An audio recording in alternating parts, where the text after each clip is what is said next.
এসে গেছি আজকে বুধবারের লাঞ্চের মেনু নিয়ে। তবে আজকে লাঞ্চটা কিন্তু একদম শর্টকাটে সেরেছি, চলো দেখাই। এখানে রয়েছে আলু চোখা, আর এখানে রয়েছে কালকেকার একটু শুক্তো, সব একটু একটু করে পড়ে আছে, তো সেগুলো সব বার করে নিয়েছি আজকে।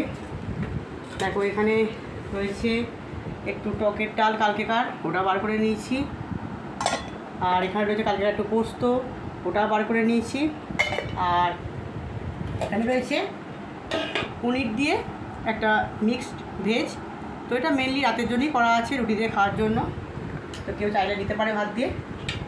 আর এখানে রয়েছে, এটা কি বলবো, এটা চিংড়ি মাছ, এটা একটু সর্ষে পোস্ত বাটা পেঁয়াজ রসুন দিয়ে করেছি, আর একটু নারকেলও দিয়েছি এর মধ্যে দেখো। তো আর রয়েছে এখানে টক দইয়ের জায়গায় রয়েছে আজকে মিষ্টি দই, এই যে।